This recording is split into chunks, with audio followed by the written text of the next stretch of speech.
Right. Good morning, partners and colleagues. I hope everyone is keeping safe, healthy, and well. Welcome to today's Greening the Bank's virtual capacity building session on battery energy storage system, hosted in collaboration with the Climate Smart Ventures, or CSV.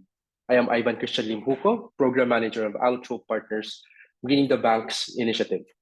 I am thrilled and excited to host today's event to help build capacity among our participants on today's subject matter and also help local stakeholders navigate the implications of these developments and leverage opportunities to unlock green finance and emerging technologies in the Philippine market context. So we start today's program with a quick context setting presentation from the Greening the Banks team. And when you see here, there's just a bit of changes that we have done for the order of the presentation. So after the context setting session, it will be followed by the challenges and opportunities of best deployment in the Philippines, in which afterwards a discussion on mainstreaming renewables through energy storage in the Philippines will follow. And then afterwards, we will also be hearing a discussion on BESS outlook and relevant regulations. A question and answer and panel discussion will soon follow before we wrap up everything and conclude the event, hopefully by 11:30 a.m. After the session, we can continue conversations with some or most of you that plan to take follow-on action and next steps regarding battery energy storage systems. So hopefully we can do that right after this session. So starting off with a quick introduction to Altrope Partners, our company is an internationally focused clean energy advisory firm specializing in emerging markets and technologies. Headquartered in Oakland, California, with staff in various countries, Altrope works with public, private, and philanthropic entities to advance our shared clean energy and climate initiatives. In the Philippines, Altrope Partners has been leading our Greening the Banks work for 5 years already. Speaking of Greening the Banks, so Greening the Banks, or GTB, launched in the Philippines in 2019, seeks to build the capacity of Southeast Asian public and private financial institutions, or FIs, to actively participate in green finance. Through GTB, we are engaging with the different stakeholders to bridge the gap among banks, regulators, developers, and civil society organizations to unlock scaled green investments in the region by facilitating in-country dialogues, such as what we're doing today, while proactively collaborating with global, regional, and local initiatives with shared objectives. So before we continue with the rest of the slides, we have prepared 3 polling questions that will help us assess our participants' familiarity and level of understanding with the topic at hand. So each poll question that is flashed on your screen will only take you a few seconds to answer. So we hope that everyone participates and answers the questions. So let's pull up the first question, please, Almi. So for the first poll, how familiar are you with the technical and financial aspects of battery energy storage system, or BESS? So please choose among the following choices that best describe your answer. So it'll just take you a quick second to answer this poll question. So please kindly take time, and hopefully we can get all participants to answer this polling question. All right, so while the rest are still answering, we can move on to the to the next slide, I mean. So this slide just highlights Altrope Partners' experience as well on BESS, wherein in Vietnam, Altrope has led the deployment of a first-in-market industrial battery energy storage system. The system has 100 kilowatts capacity installed in a major industrial park in Ho Chi Minh City, where the buyer is an audio-visual equipment manufacturer. Currently doing a feasibility study and design of another Vietnam BESS pilot project with the integration of rooftop solar to be put up in an industrial park. So these activities also include a collection of necessary information from potential BESS solution suppliers, drafting of the technical design and installation guidance, financial and business model analysis for BESS, cost and benefit analysis, and the proposed financial business model of BESS to meet customer needs, optimize costs, and efficiency combined with RTS system. So to simply put it, our neighbors in the region, as we can see, are already doing and are making great progress with with BESS, or with the battery energy storage system. So we hope that in the future, or in the near term future, the Philippines might also see some more progress on these technology, so that we can also show that we can also keep up with our other neighbors in the region. So that's why we are also here today to discuss that and see what are the challenges, opportunities, and what still needs to be done in order for us to move forward for the future of battery energy storage system. Okay, so before we proceed to our first resource speaker, we have another poll question for you. So Alvin, please, let's pull up the second question. Okay, so for the second question, how frequently does your organization consider battery energy storage system as a part of your sustainability initiatives and renewable energy portfolio? So it's either never, rarely, sometimes, often, always. So we can also see how often do you take up these kinds of conversations, this kind of concept in your organization. All right, so thank you everyone for actively participating in our polling questions. We still have one more, so just watch out for it. Okay, so for our first speaker, we are looking at the panelist list that we have here. So we are seeing that our first speaker is still not dialed in the Zoom room. So, oh, sorry. I am. Hi, Murali here. Oh, hello. Sorry. Yeah. Hi, Murali. Sorry. I thought you're another person. So yeah, thank you so much. Okay. So we can proceed first in introducing you. Sure. So for our first speaker, Murali Haripalan is the founder of Bolt Industries. He is a qualified electrical engineer with an MBA from Strathclyde Business School and possesses international experience that spans technical, operations, and business development roles in engineering companies and regional offices. He has 14 years of experience in collaboration among regional clients and investors in forging new business models within the energy sector. So as the founding director of both Habitat Enviro and Bolt Industries, Murali provides comprehensive solutions for renewable energy efficiency, and Internet of Things applications in Southeast Asia. So Murali holds qualifications as a designer and installer for both grid-connected and off-grid systems in Malaysia, contributing to the design and execution of over 100 megawatts of solar projects in various capacities, including EPCC, owner, engineer, and consulting roles. Murali, I turn over the virtual floor to you. Sure. Thank you so much. Thank you to the organizers as well as hi everyone. Very good morning. I hope my voice is loud and clear. So Ivan, would you be sharing the slides? Yeah. Okay. So go ahead. And just to highlight while waiting for the screen to come up that the application for batteries would be across the board. We're not just going to talk about grid connected systems. There's also a lot of opportunity for pure off-grid, such as the telco sectors, for example, or even hybrid systems like mining, plantation, and also like resorts. So we'll start with the first slide. Why the Philippines? So first up, fantastic sunlight, yes, fantastic solar installation, about 3.5 to about 4.5 hours. Ivan, the first slide, please. Oh, sorry, the next slide. Thank you. So ideal for solar growth, and naturally with solar coming on board, you would have some needs along the way for batteries to come in as well.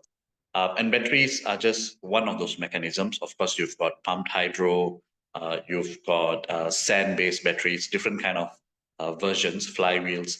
But today we'll be covering more chemical-based energy storage because that's what most people are currently using. Yeah. So again, why Philippines? Fantastic solar irradiance, and also the geographical challenge. Yeah, in terms of providing consistent electricity makes it suitable for also batteries to come on board. Typically as well, you've got load shedding risk from the fluctuation of solar systems. And for some sites, I've heard, and not just in Philippines, even in Vietnam, you've got surplus power during the day and deficits at night, right? So battery becomes this fantastic intermediary solution. And finally, the opportunity to improve grid resilience in terms of frequency and also voltage control. Yeah, so that's starting off of what we'll be speaking today, and I'll be highlighting a little bit more later on the use cases. Next slide, please. So I've got to correct this statement. From our understanding, it's about 8 gigawatts. Yeah, not 8 megawatts. That'll be too small. But there'll be a lot more growth.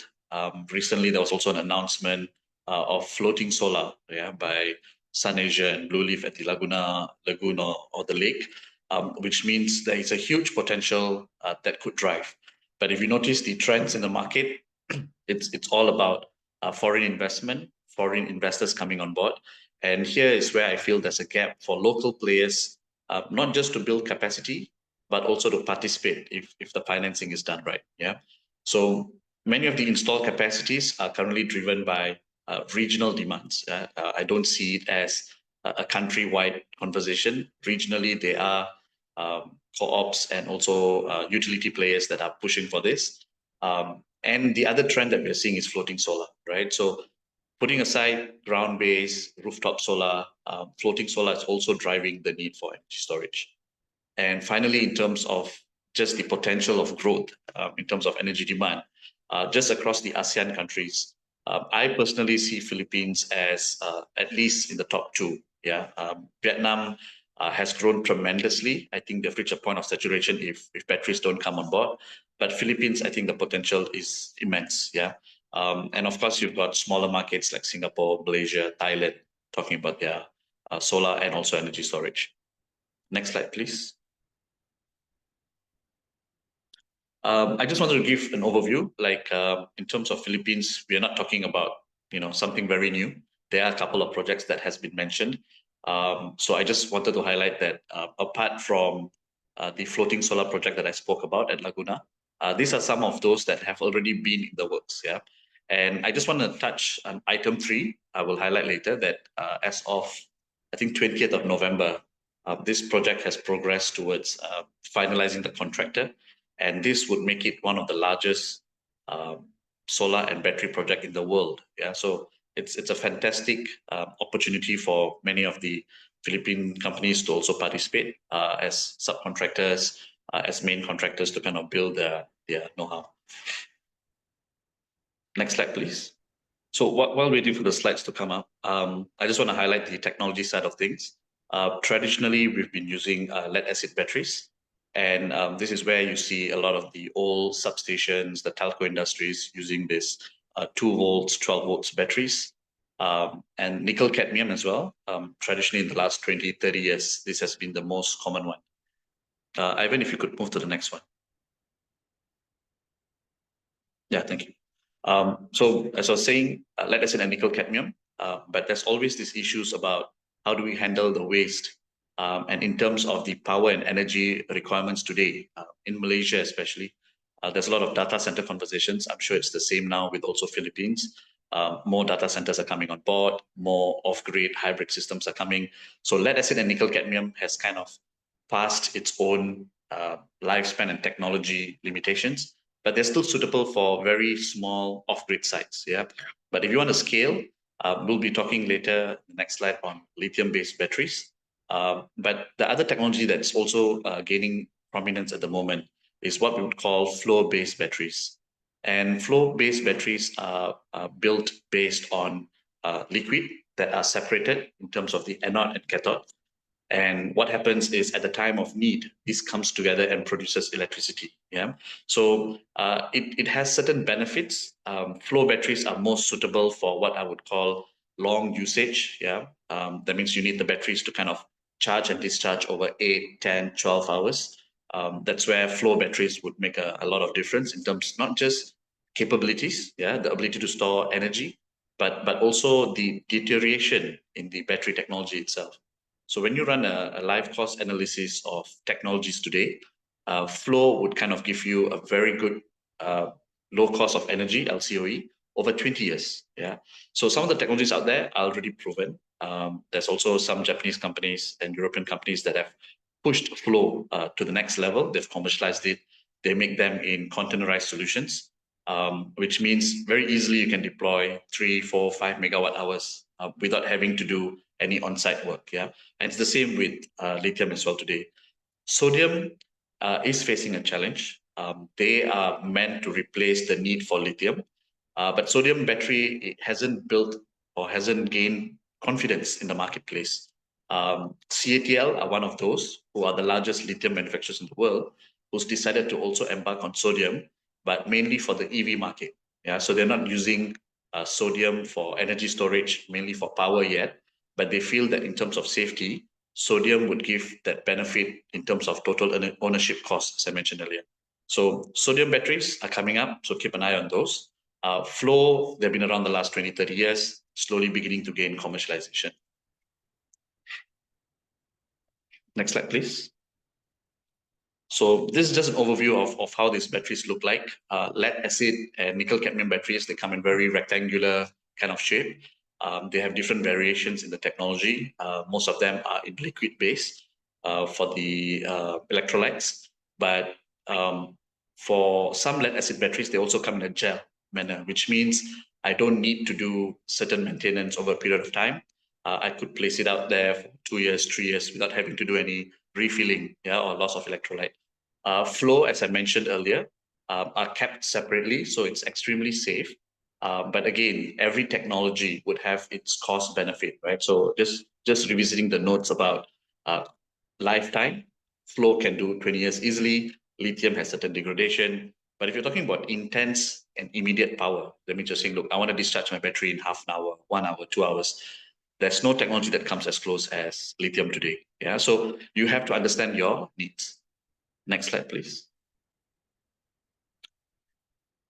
And also in the lithium conversation, there are a couple of anodes and cathodes that are being played around, especially like when Samsung came up with their batteries and with the incidents like Note 7 at one time. A lot of people started shifting from the NMC batteries to what we call lithium ferrum phosphate batteries, LFP.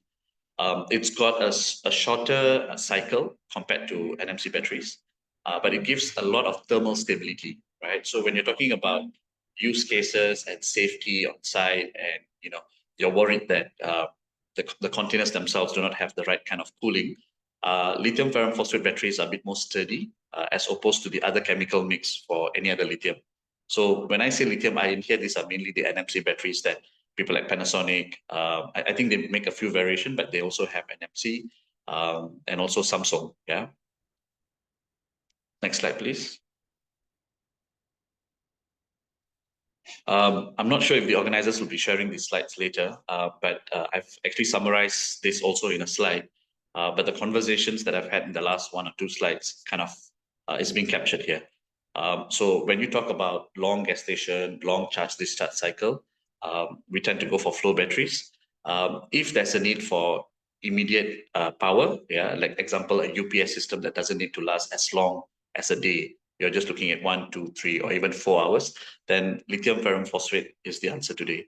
And if we were to track back maybe a year ago, flow had a lot of financial benefits because of the costing, but lithium batteries have dropped in price tremendously in the last, I would say, 6 to 8 months. So again, when you're talking about the initial capex, lithium is also a lot more affordable.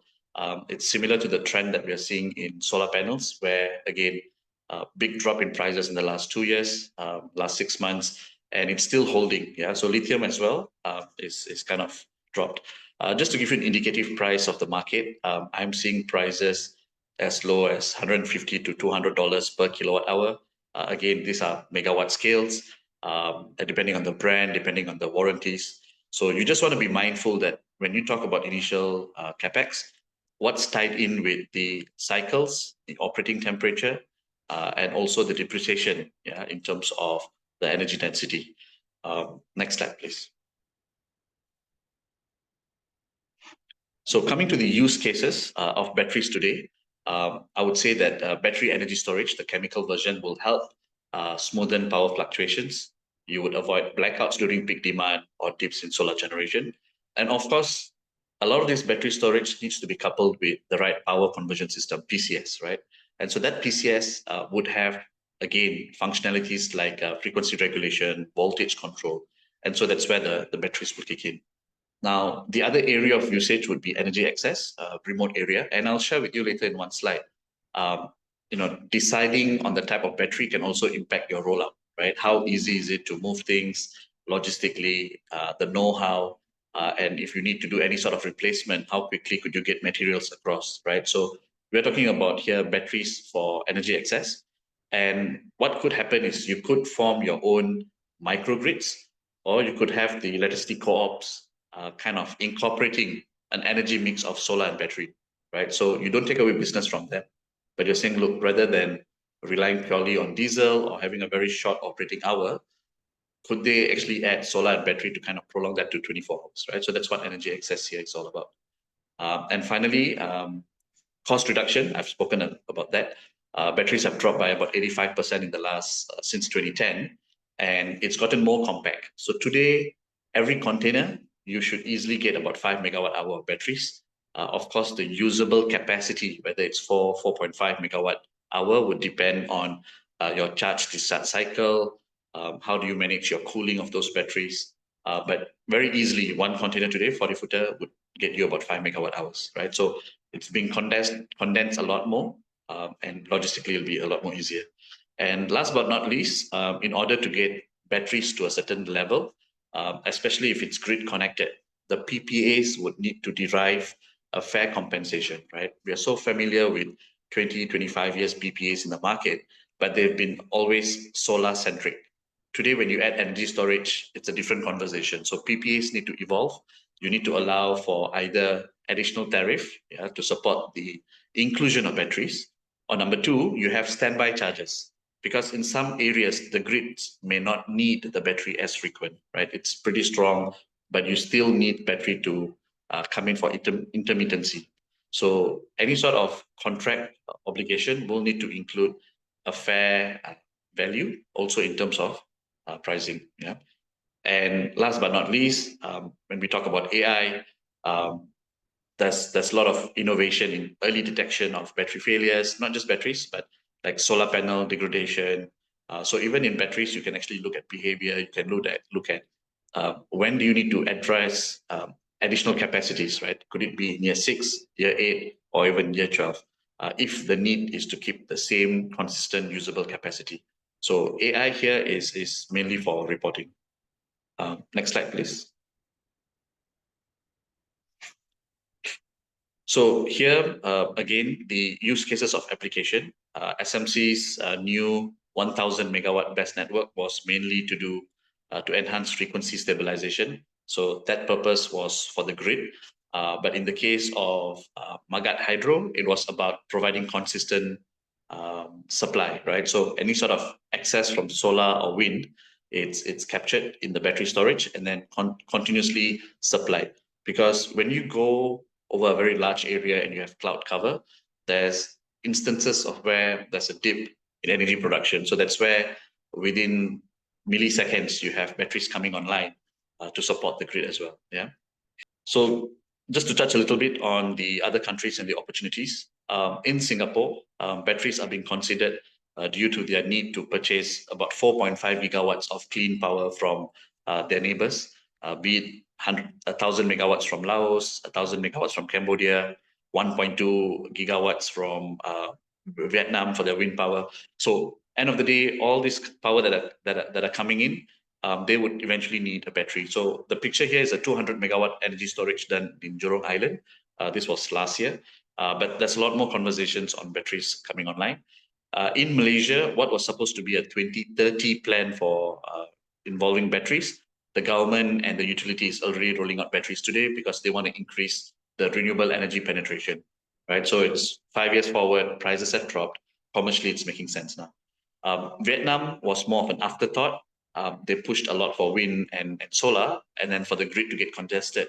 And then they realized, look, now we need to involve it, right? So a lot of these Southeast Asia countries, some are ahead of the curve because they've learned from others. Some, it's more of the pricing didn't, justify the investment for batteries, but today it does.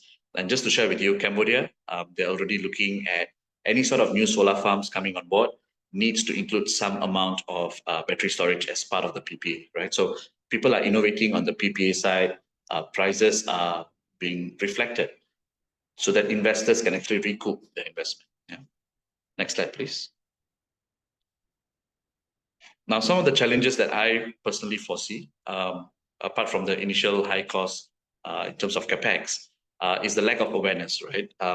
Perhaps my take is the industry players have been familiar with maybe CNI market, residential market, but to scale it, you don't just need solution partners at the solar level or battery level, but you need the grid operators to understand the challenges when it comes to safety and protection, in terms of the settings, right? What would require the battery to kick in? So it cannot be a conversation where only solar players or battery players promote the use. Grid operators also need to keep up, right? And again, regulatory barriers here is more of the safety. So in Malaysia, we tend to look more towards markets like India, Singapore, and even Australia in terms of safety requirements because they've deployed megawatt hours and gigawatt hours. For us, especially when it comes to putting it in building, what are the best practices, right? So I always tell customers, while we don't have a guideline in Malaysia or even in Philippines, it's all about adopting the best practices so that there's confidence in rolling out projects that are good, and subsequently you build the confidence in the market, yeah, for the battery storage. And last but not least here is importation of materials. In Malaysia, again, I'm using this as an example, and I think Philippines will share the same thing, tax, right? So we have quite a bit of high tax when you're importing batteries, something like 25 to 30%. So one way to reduce this is if we look at localized manufacturing or assembling of batteries. In order for that to happen, then you need volume, right? You need a higher rollout of projects. But that's one way how you could have some amount of control or some level of control on pricing. And last but not least, also the availability of rare earth materials. Yeah. So please consider this because it's easy to just keep bringing, but the moment there is a supply shortfall, you will realize that battery prices will then increase again, or logistics issues, right? Like during COVID. So I would strongly suggest that whoever's embarking into batteries also consider manufacturing or even assembling. Next step, please. So this was a site that I was involved with on an island. We deployed a lithium-based battery close to 1 megawatt hour. And something that needs to be considered is often the local logistics and also means of deploying the solution, right? So in a hindsight, the solution should have been more rack-driven or modular in size, right? Rather than having this is something like, if I remember correctly, it was about 6 meters wide and 2 meters depth and about 2.5 meters high, right? So again, a lot of constraints in bringing this to the site. But this is more a case study for more remote areas, right? But with the utility, with the towns, you wouldn't have such issues. Now, one of the things that Philippines could learn, and again, we are always learning, is the need to actually map out. Many countries do not have that foresight to look out and say, look, this is what we need to do in year 2, year 5, year 10. So there needs to be a very clear roadmap, a national guideline, not just for like central Philippines, but across the country. There needs to be a clear roadmap. Green bond for funding is basically all about financing. It's an enabler. And what I find is many times the local banks, I wouldn't say slow to the market, but very cautious, right? They want to see success cases first before even providing any sort of financing. But we actually have enough success cases around the region. Very easily, you could talk to banks like DBS or CIMB in Malaysia, Maybank. They've also enabled projects, right? So there needs to be also the support from financial institution to provide long-term funding. And it's not something that you could recover in 3 to 5 years. It could be a 10, 15, or even 20 years green bond. Yeah. Next slide, please. As part of engaging or improving your supply chain is actually having a technology transfer agreement. Apart from China, what I find is personally a lot of European companies are not able to compete. Recently, a company called Northvolt, New Tech, lots of investment went in, but I think at this moment they're kind of claiming for bankruptcy. So it's very hard to compete against the market or players out of Southeast Asia or even Asia. But India also has some good solutions in terms of batteries. They, I would say, are stronger on the mobility side as well. The two-wheeler, the three-wheeler, the EV vehicles. So batteries are also one of those that in terms of technology transfer, you guys can look at. And again, it's very hard to build a market without having engagement with your neighboring countries in terms of learning curve, guidelines, and also enabling funding. So have sessions where you can invite people to have more in-depth, not just what you call it technology-wise, but in terms of cash flow modeling, project management, deployment, those kind of in-depth conversations, because that will definitely allow Philippines to kind of scale a lot more faster and relying less on foreign companies. Next, please. So this is the one that I spoke earlier, making this among the largest in the world, if not the largest, 3.5 gigawatts of panels and 4.5 gigawatt hours of battery. So while it's a slow start for Philippines as a country, I clearly see a couple of key projects that are ahead of its time. And I think this is only the beginning. So with that, I would like to end my presentation for today. Thank you very much. Thank you so much, Morali, for that very informative discussion. And I know some of our audience are already want to ask questions, but we ask them to please reserve them for later for the panel discussion and the Q&A portion. But during the presentations, in the middle of the presentations, they can input their questions in the Q&A box as well. So thank you again, Morali, and see you later in the panel discussion. We'll get back to you. All right, so for our next presentation, we will have a representative from the Climate Smart Ventures team to speak on the mainstreaming renewables through energy storage in the Philippines. So we are joined today by Mr. Matthew Carpio, Head of Transaction Advisory for CSV. So Matt Carpio joined CSV as its Head of Transaction Advisory in 2021. His experience includes USD and PHP capital raising exercises, project finance, and merger and acquisition transactions for top Philippine corporations and conglomerates. He was also part of AC Energy before joining CSV as a finance manager from 2018 to 2021. Before joining AC Energy as well, he was also part of the BPI, focusing on investment banking and corporate banking from 2012 to 2018.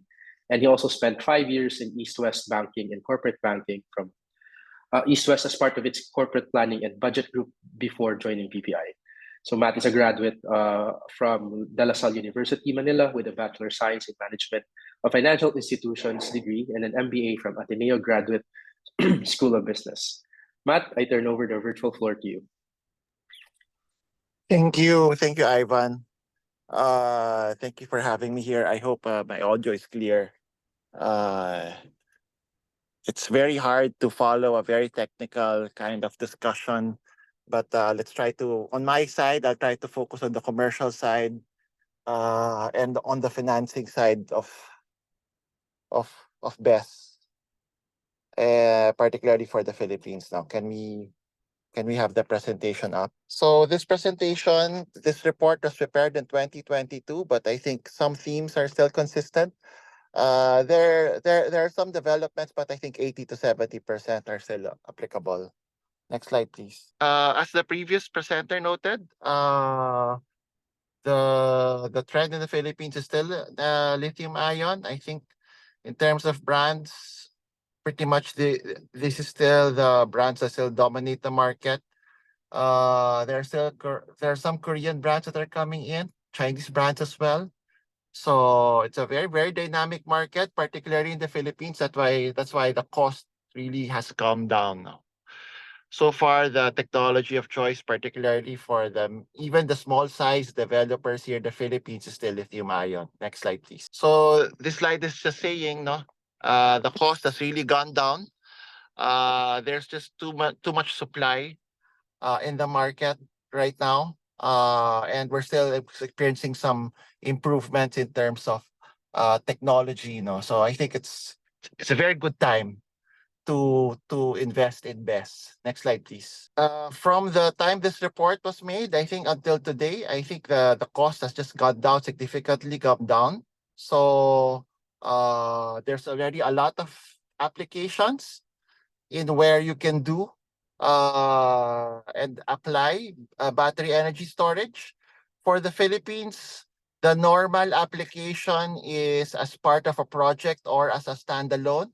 So when I say as part of the project, so what happens is it's behind the meter, it's part of the project facility.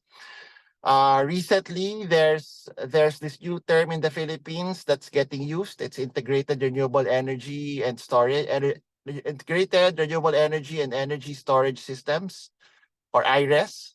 And we understand that there are some players that are really talking to DOE about having a specific pricing for that. No, and later I'll talk about it. Why?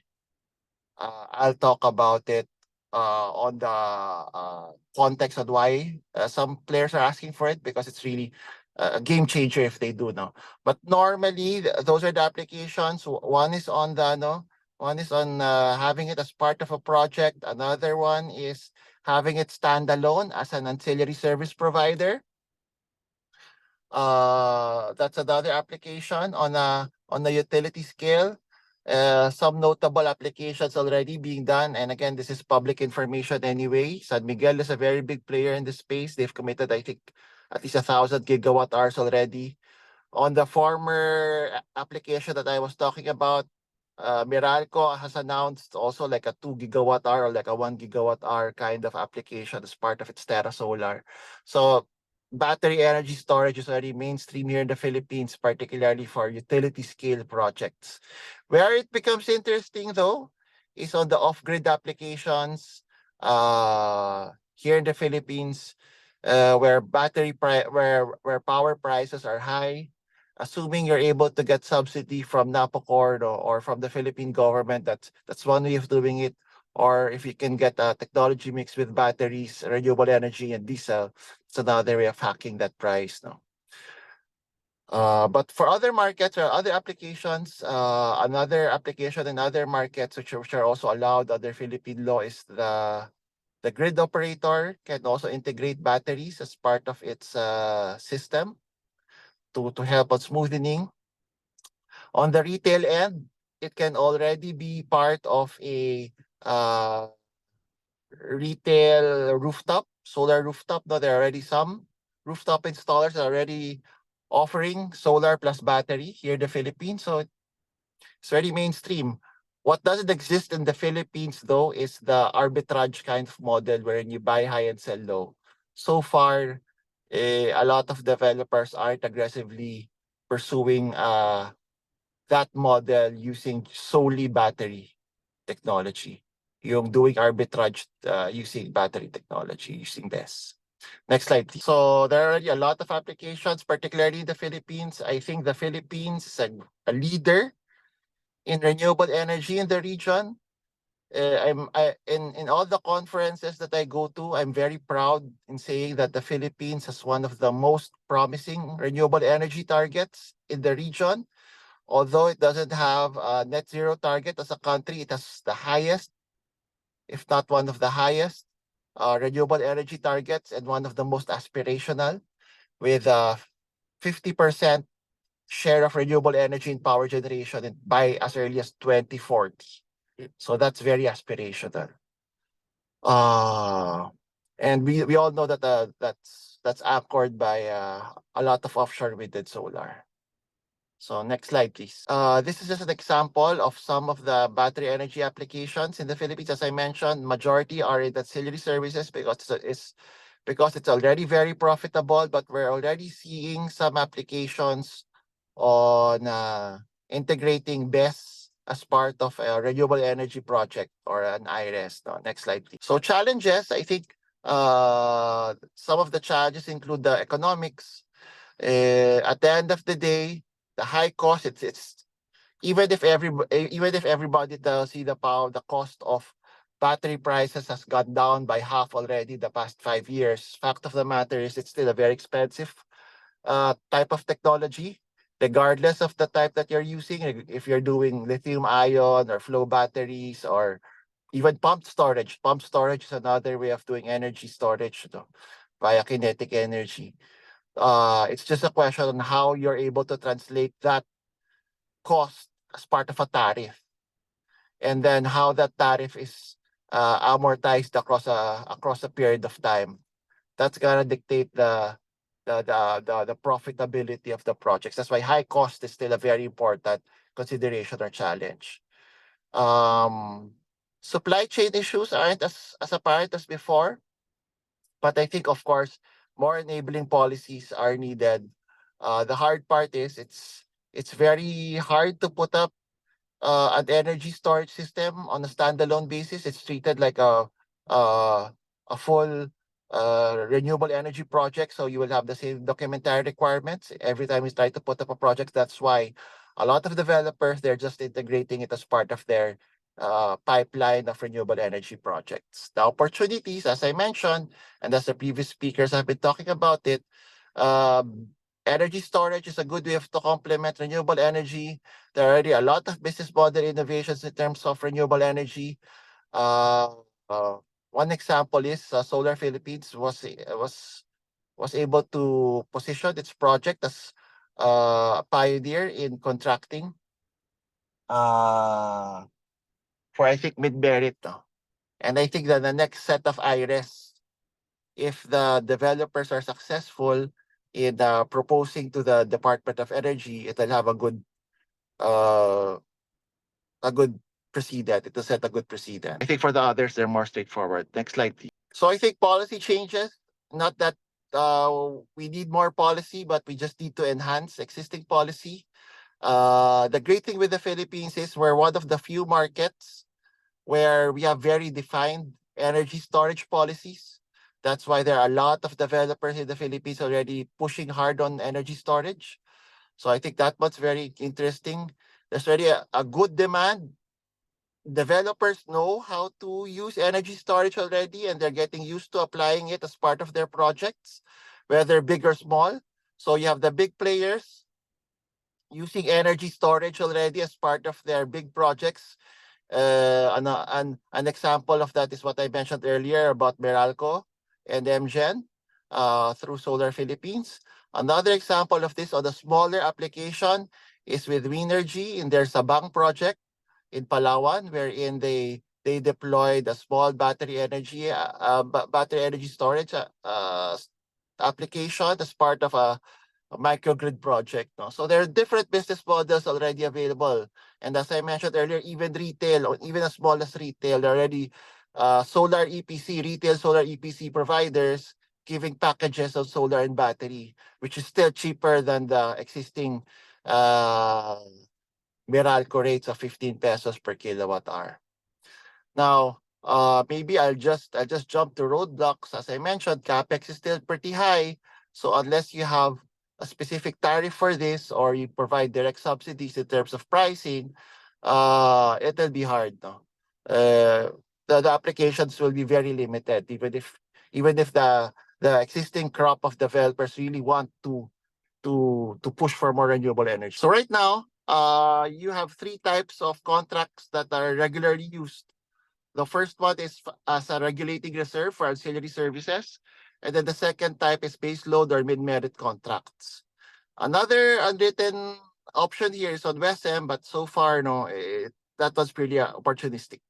Next slide, please. Now, in terms of clients, you can have NGCP as your client. You have the distribution utilities as your client, or SPUG. So the only difference here is for the ECs and DUs, there are specific policies, but long story short, uh, for for anything above for anything above 10 megawatts, it will have to go through bidding, and the market clearing price, which is normally cheaper than incumbent or WESM. So there you have a benchmark already on the maximum price. And then for the SPUG, you have a cap of the SAGR, the socially acceptable generation rate, or you go against the diesel generator. Every time you do an energy storage project, as I mentioned, you have to think about the demand, potential demand in the area, the size of the project, the location, whether it's on grid or off grid. I know that for some financiers, off grid is a very specific topic because they're very particular with the rating of the distribution utility. And then at the end of the day, everything has to be at a specific tariff rate, and that tariff rate is supposed to be able to cover your operating costs and get you a certain level of return and payback. And this should be enough to get your financiers capable, to get your financiers comfortable. Now, the big questions when we were preparing this is BESS already acceptable for ancillary services? Can RE plus BESS already support mid-merit, or can we jump into base load already? So we answer this at the end of this presentation. Next slide, please. So the long and short of this slide is regulating reserves is already very, very profitable. That's why a lot of players are really entering the ancillary market using energy storage. The hard part is getting the connection up, no?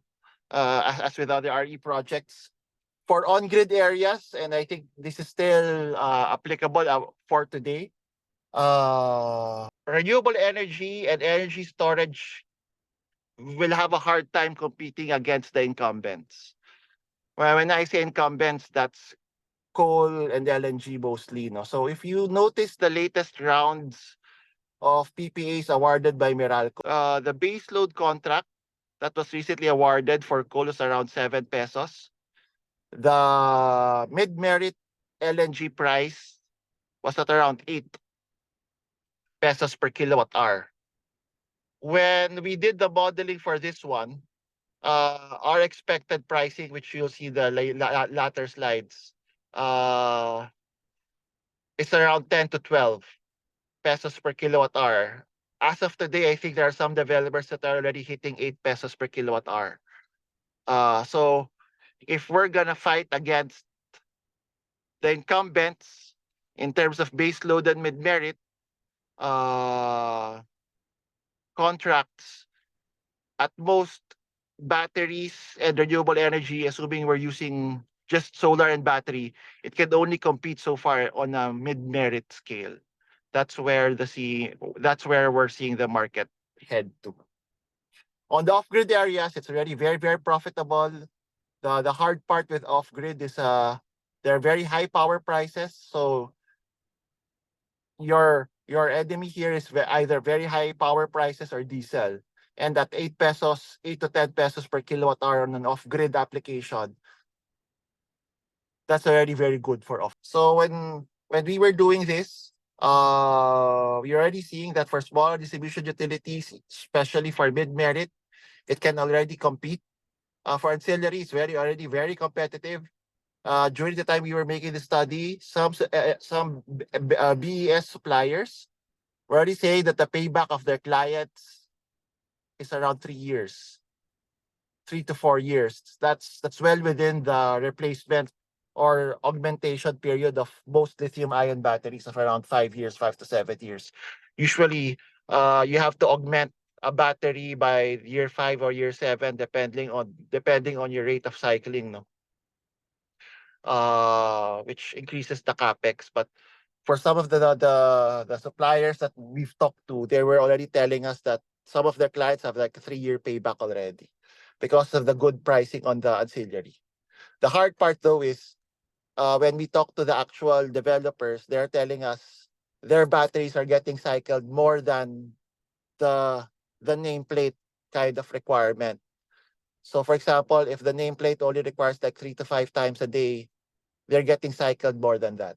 So it's a very interesting kind of case study, especially maybe if we study the best experience, maybe the next 3 years, 5 years, we'll have a better sample or a better set of case studies wherein we really have seen the full cycle of installation, operation, and augmentation of these existing best applications.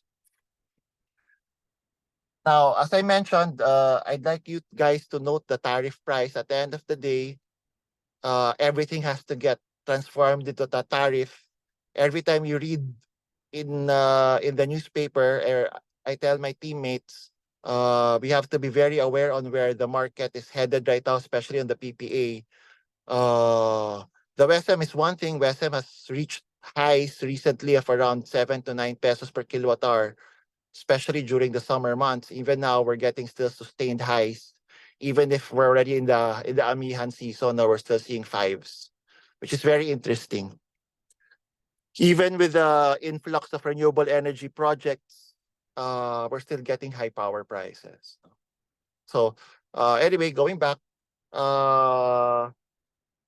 one thing that I also want to note that was brought up in previous discussions, the great thing with use of energy storage as part of a renewable energy project is it will indirectly solve or at least supplement the programs of the Philippine government in trying to accelerate the rollout of RE without being 100% dependent on the rollout of the transmission. So everybody knows that the rollout of transmission assets, it's slower than expected due to a whole slew of factors that nobody wants. So given that situation, a lot of players, a lot of projects are getting held back or curtailed. So this isn't a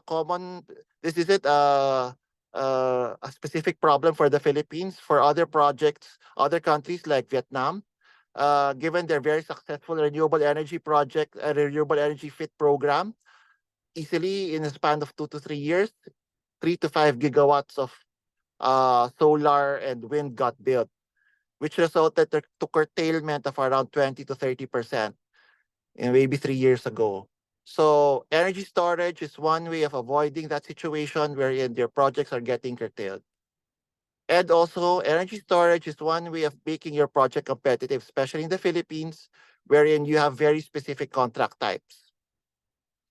Unless you bid for GAP, so for example, for GAP, the last market clearing price for solar was at around 4 pesos, no, for ground-mounted solar. If you want more flexibility on pricing, then you have to bid in the other contract types outside GAP. So by embedding batteries as part of a project, it provides more flexibilities for a developer in their contracting strategy, which at the end of the day, on the side of the financiers, it provides more cash flow to buffer for your debt service requirements. So I think that's a very, very interesting perspective. Now, at the end of the day, a lot of these developers are very technology agnostic, whether it's lithium ion, flywheel, lithium cathode, or salt, whatever technology comes up, as long as they're commercially feasible and it can translate to a tariff, or they can get subsidies for it, then these developers will invest in them. Now, it's our job as financiers to be able to get enough comfort for our respective credit committees and our respective boards with our technical partners, whether we get a technical advisor, a separate technical advisor, or we do it in-house. Next slide. So maybe I will go back to those guiding questions. Ancillary is already very profitable. For mid-merit, RE and BESS already very profitable, or it can already compete. I think it can already compete, but for jumping into base load, at least base load concept in the Philippines, no? That'll be hard. That's the end of my presentation. Thank you.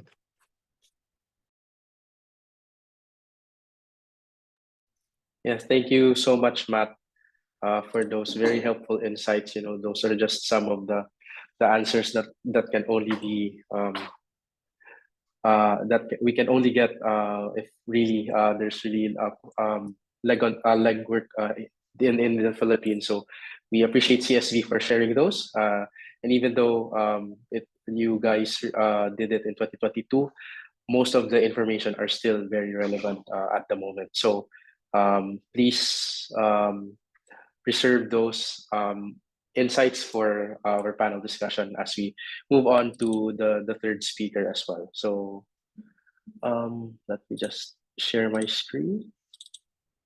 So for our third speaker, who will be discussing BESS outlook and other regulations, we have Mr. Louis Dan Figuracion, Science Research Specialist from the Department of Energy. So an electrical engineer by profession, Sir Dan is currently a Science Research Specialist under the EPIMB Bureau of the Philippines Department of Energy. He oversees various bureau operations, including conducting scientific and technical analysis, research, and simulations on the supply-demand outlook of the Luzon grid-based distribution development plans submitted by the different distribution utilities of the country, as well as conducting research and monitoring related to the DOE's implementation of the policy framework for energy storage systems and its vital role in the energy transition. So, ladies and gentlemen, please welcome Engineer Louis Dan Figuracion. Engineer Dan. Hello, good morning. Thank you for the introduction. So I'm here to discuss the current outlook of the ESS in the Philippines and what are the relevant frameworks in the policies. Okay, next slide, please. For the outline of the presentation, I'll be discussing the policies supporting the ESS. What are the salient features of that policy? What are the current permitting processes for those that are interested to venture on ESS projects? And lastly is what are the existing and incoming ESS power projects in the Philippines? Okay, next slide, please.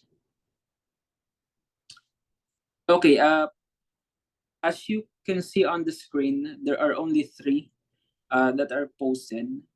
First, we have the policy on smart distribution utility roadmap, which recognizes the vital role of the ESS towards achieving a smarter grid. So that was issued in 2020. It is important to note that prior to that, I think it's 2018 or 2019, the DOE already issued the initial policy for ESS, but it was revised last April of 2023, and that is the second item here, 2023-04-0008. This is the current and prevailing ESS policy in the Philippines. This policy identifies various purposes of ESS that are our private investors can venture on. And it also outlines what are the permitting, licensing, and what are the connection operational requirements of an ESS, depending on what kind of ESS they want to venture.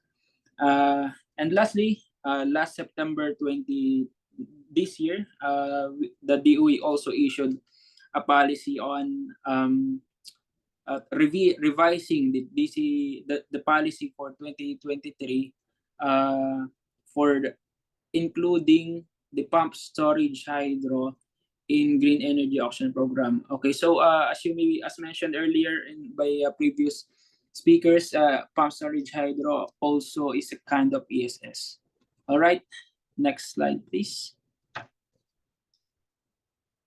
Okay, so based on the 2023 ESS policy, this is the current definition of the government on the ESS. So we are already, I think technical people are already aware that an ESS can absorb power from the grid, then dispatch it when as needed or as they deem so.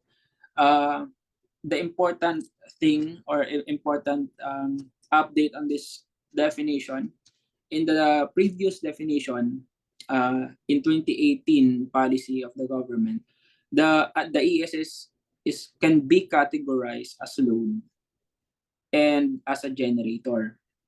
Um, for this update in 2023, the government identified ESS as a new category in the electric power industry. So it is not limited only to generation, transmission, distribution, and the supply sector, because it encompasses all. So it is a new category as storage. So what are the uses of PSS? So previous speakers mentioned a lot of ancillary services because this is very profitable as of the moment in the Philippines. As mentioned in the previous speaker, they're using arbitrage for this. So ancillary services. Uh, of course, it can also trade energy through bilateral contracts. So we call it power supply agreements if it's with a distribution utility. Or it can also trade to the wholesale electricity spot market. Uh, where the prices are volatile. So there are chances that the prices will get low or high from time to time. Third, this is a one important role of an ESS, and in fact, the Department of Energy planned and outlined to conduct the fourth round of green energy auction program, intended only for integrated renewable energy plus energy storage system, maybe with battery. So that's an IRES. I think it will focus on solar plus ESS, and it is targeted to be conducted by next year. And the target commercial operation will be in 2025. In 2026 to 2028. So that's manage the variability of RE. I have some additional later, but the fourth bullet here, it can also serve as an auxiliary load management for generation company. And the next two bullets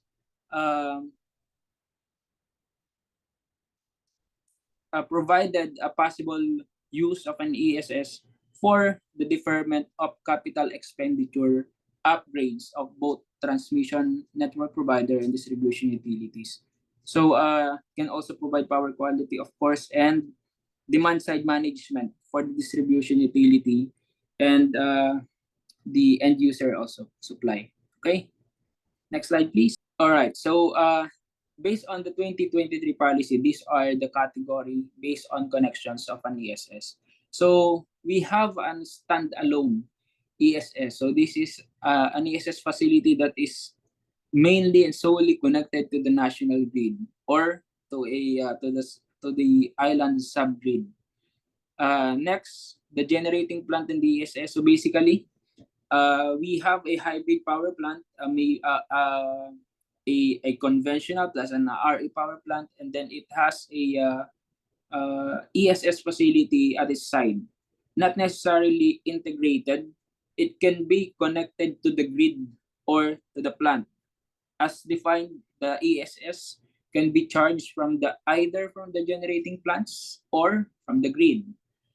The next two is the integrated category of ESS, either from an RE facility or a non-RE facility.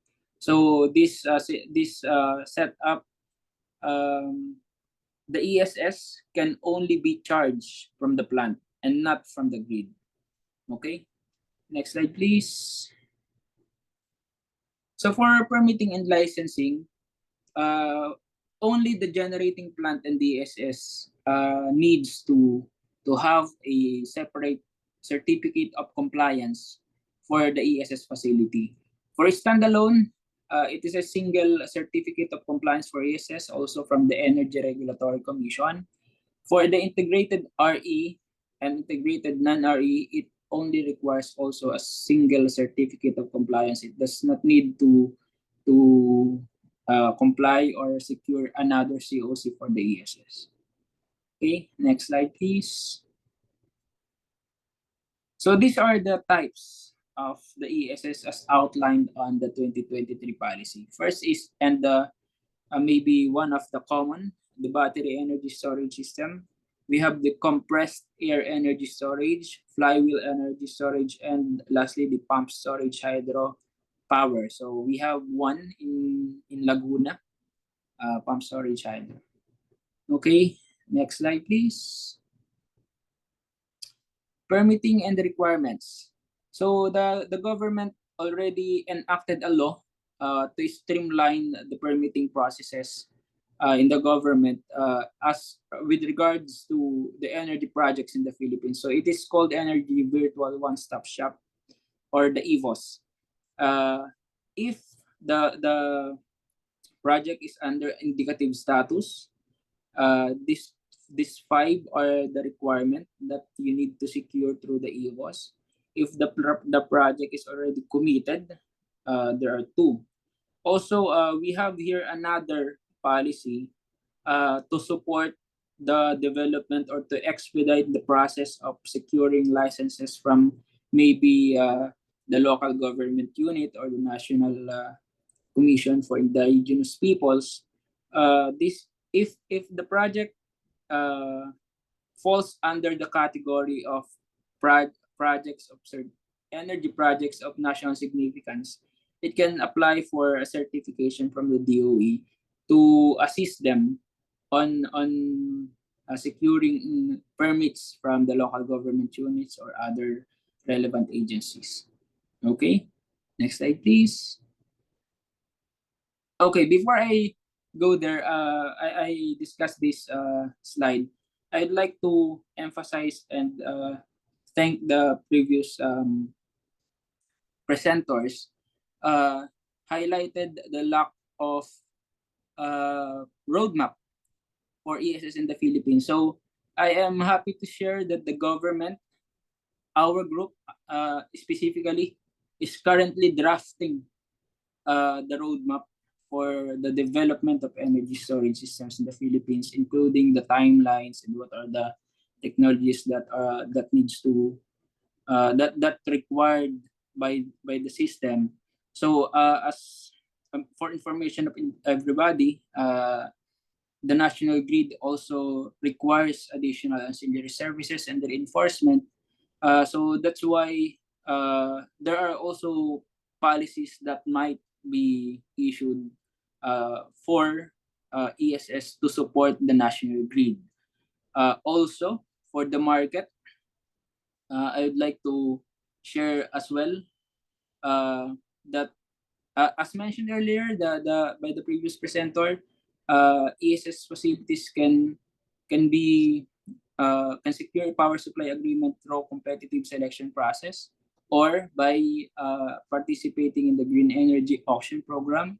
As to the capital expenditures, if it will be a capital expenditure of the transmission network provider or the NGCP, or if it will be a capital expenditure of a local distribution utility, the pricing falls. It has a price recovery mechanism that needs to file before the Energy Regulatory Commission for the evaluation and approval of the rates so that it can be passed on to the consumers. So that's the rate mechanism for CAPEX. All right, so going back to the presentation, currently these are the installed and dependable capacity of ESS in the Philippines. So 59% are situated in Luzon, while 20% in Mindanao and 21% in Visayas, both for installed and dependable capacity. So for information of everybody, installed capacity means these are the nameplate capacity of the plants, while the dependable capacity is the dispatchable capacity. So yun yung sorry, okay. So that's the energy that are being sent or dispatched to the national grid. All right, this data is as of August 2024, by the way. Next slide, please. Okay, I will not go into the detail, but these are the current or existing ESS facility in the Philippines. Kalayaan, okay, Masinloc. It was mentioned earlier, the integrated battery energy storage in Sabang, Palawan. Okay, next slide. We have another set of 3, Kabangkalan Battery Energy Storage, the one in San Miguel, the one in Lamao, sorry, which is owned by San Miguel. And lastly, the Terma Marine Battery Energy Storage. All right, next slide, please. Okay, so these are the incoming ESS projects. When we say incoming, we have 2 categories, committed and indicative. Indicative, in a nutshell, these are those private investors signifies their intention to develop and do some legal document or secured some legal documents through buying a lot or leasing a lot. So indicative is more on interested private sector to invest. While committed, it means that the investors already secured many permits and is on the verge of developing or commissioning the facility. Okay, so as you can see in Luzon, there are 71% committed. In Visayas, it's 16.4 and 12.7 in Mindanao. So on top of the committed projects, we have 60% indicative projects in Luzon and 34.5% in Visayas and 4.7 in Mindanao. So capacities are in the table in the left side of the screens. So that's the total capacity in megawatts. All right, next slide. Okay, so currently, this is the current percentage of the ESS in the generation mix. So by 2035, it is foreseen that the battery capacity soars to 1,951.50 megawatts and a 560 megawatts coming from pump storage hydro. So this the total of the ESS capacity is at 2,511.50 megawatts by 2035, and that's only 2.79% of the total generation mix by that time.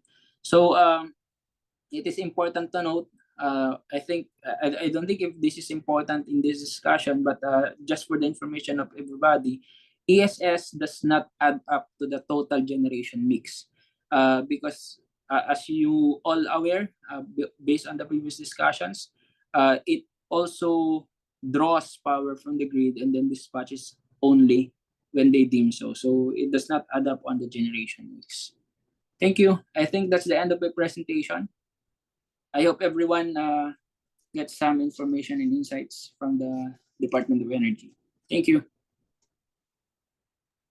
Thank you so much, Engineer Dan. And I have to ask you to just stay there and have your camera remain open as we ask call back our other presenters, Morali and Matt, for the next part of our program. But before that, we will be flashing our last and final polling question for this event. So Almi, please pull up the third polling question, please. So for our final question, between 1 to 5, 5 being the highest, how well does your organization understand the potential business and operational impacts of integrating BESS into your RE projects or portfolios? So please, for everyone who's seeing this question, kindly answer this one. It will just take you a few seconds. So yes, we hope that everyone can answer this. All right. So while everyone's answering, I am going to call on my colleague, Alto Partners Philippines Assistant Manager Joshua Soronio to be the moderator for this panel discussion. So speakers, Morali, Matt, Dan, kindly turn on your camera if you can. Thank you so much. Josh, I turn it over to you. Hi, yes. Thank you, Ivan, for facilitating the discussions of our speakers earlier. Can everyone hear me okay? Yeah, everyone can hear me? Okay. So, yeah, thank you, speakers, first of all, for attending and sharing your info to everyone here.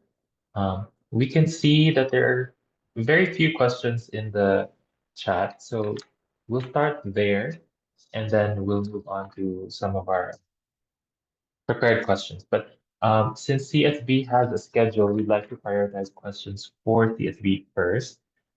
So for Matt Carpio, we have a question from Sir Tesaluna. Can you provide a comparison on the cost per kilowatt hour for IRES versus coal? Is this data you have, Matt, or can you comment on if Yeah. you So have any? so far in terms of the latest awarded contracts in the Meralco website, they awarded, I think, the latest base load ata 7 pesos per kilowatt hour. 7 to 8. IRS is around 8 to 10. That's solar plus battery. Mhm. That Okay, that's so assuming that's pretty small, assuming yeah. that's assuming you get competitive terms from your bankers so that you get a good equity return and a good project level return. No? So on the coal side, that one naman is pretty straightforward. 7 pesos is, and these bidders are the likes of San Miguel and GN Power, which is an Aboitiz subsidiary. So they have good financing options already. If you're developing a power project with this, your bankers naman will give you normal terms of around 12 years, 10 to 12 years.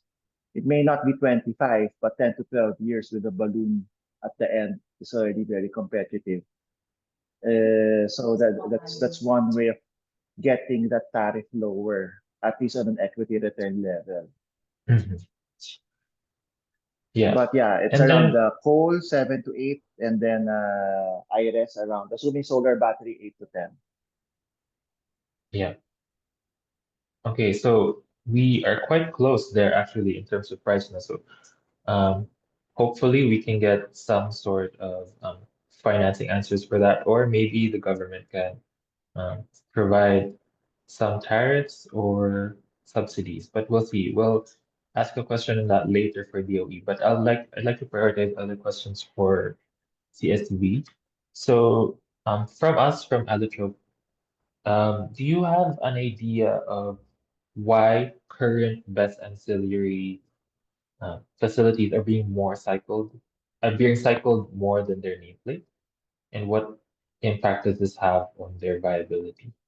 So the cycling is a response on the requirement of the grid. So if you have an ancillary contract, particularly a firm one, then you have if NGCP, if the grid operator asks you to run to stabilize the grid, then you have to. No. So the hard part is with more renewable energy coming into the grid, uh, what happens is the grid becomes uh, a little bit more flexible. So what happens is, for example, if there's like a big cloud cover in Pampanga, which has, or region, or like Central Luzon, which covers a big chunk of a renewable energy source, then you have a problem. That's why a number of developers are really maximizing the situation. Now, the the existing battery assets that are contracted for energy store for ancillary service, they bidded and priced their contract based on the nameplate optimal cycle. Because if you cycle the battery too much, it accelerates the degradation of the battery, similar to your cell phone That's battery. true. Yeah. That's the downside of lithium ion.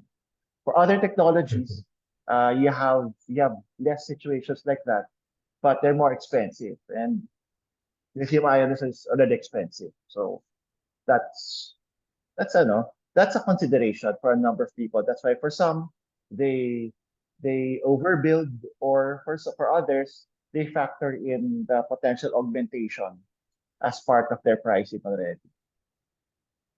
Mhm. Okay, thank you very much, Matt. It's So gonna be a I strategy understand. for the developer. Yes. So thank you, Matt. I understand you have other commitments, so unfortunately we'll let you go, but hopefully you can share the slides and your contact details to our attendees in case they have other questions following this panel. Sure, sure. And again, we're very honored to have been invited here. Thank you, everyone. We hope people really lend or invest more in energy storage. We need that. Thank you, everyone. Take care. Yes. Thank you very much, Matt. Okay, so we'll go on to questions for both industries, Marali and DOE. So we have a technology question for Marali, particularly on sodium batteries. So you said this was meeting challenges, um, and it didn't have market confidence. Do you have insights on why that might be? Is the technology not market ready? Is it too expensive? Can you explain? Yeah. Sure. So generally, what's happening in any new technology, be it module manufacturer or even battery suppliers, the general concern is, will you be around to serve your warranties, right? So if it's only being commercialized like year 2, year 3, and you're talking about lifespans of 10 and 20 years, so that's where the current distrust is. And again, because the prices have plummeted so low for lithium, all of a sudden sodium, can't compete on pricing as well. Earlier, it was a price comparison, the benefit of long term, but now when lithium becomes a lot more cheaper, sodium is being pushed back. So these are the two main reasons why, again, going to the market could be a challenge, but it's a very good alternative, especially for the vehicle segment. Yeah, may not be for the energy storage, but for the vehicle section, sodium is actually picking up. And you also mentioned the different technologies of battery storage we have. So sodium flow batteries, lithium ion, and then the mechanicals. Is there a model for a hybrid battery system wherein you use one technology for quick discharge and then another technology for long-term operation? No, Is there that a are possibility from the technical? Yeah, there are a combination of usage. There's also people promoting supercap, supercapacitors to go with other alternatives. And again, Mhm. end of the day, it's all about user needs, right? So if you know that there could be a mix of where you need high power density and also long energy duration, it could be a hybrid. It can be done technically. It has been done. So the other combination is people also use lithium and flow. Yeah, so the lithium Mm. comes in maybe for a smaller sizing, and then the flow batteries for longer duration. So it can be done. All right. Thank you, Marel. So I'll get some questions from our Q&A. As a reminder for everyone, feel free to put your questions there and we'll try to address them. So we have one here for policy for the Philippine government. And maybe Morali and DOE can comment on this. What can the Philippine government or a government provide to support banks who will provide funding for BESS? What for DOE, maybe that can be a question on what you're considering to implement, and then maybe for Morali, what do you think governments have to do to make financing best more attractive for banks? So, who wants to go first? Maybe DOE. Okay, thank you. So, as to the banks or the bankability of the ESS projects, the policies that are viable for the development of ESS, like battery energy storage, battery ESS or BESS, the government hopes that it can provide ample of opportunity for the private investors to come in and to give guarantee or security for the banks or for the banks for to finance the project since there is a guaranteed and secured market. Because the ESS project, as discussed earlier, it can provide it can be used in many aspects as AS. It can also provide power supply through distribution utility. So there is a guarantee of a return of investment because there is a guaranteed market. So I think the policy for the ESS are there. We are currently enhancing and in the progress of issuing a roadmap that will further support the development of ESS in the Philippines and in support on the government goal to achieve a 35% of RE share in the generation mix by 2030 and 50% by 2040. Thank you. So follow up on that, Louis, before we head to Rally. So you believe the current policies are enough, the demand is enough, and you don't have at the moment any aspirations to look into subsidies or tariffs specifically for BESS outside of the IRES in the GIA?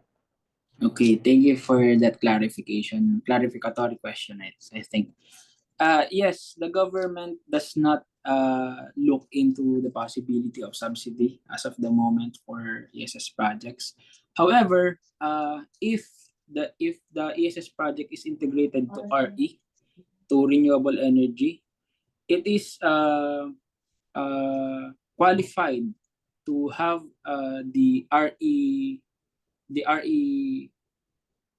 exemptions, or I don't know what is the exact term for the monetary, but there are incentives. I think that's the word, incentive, for RE incentives under the RE law.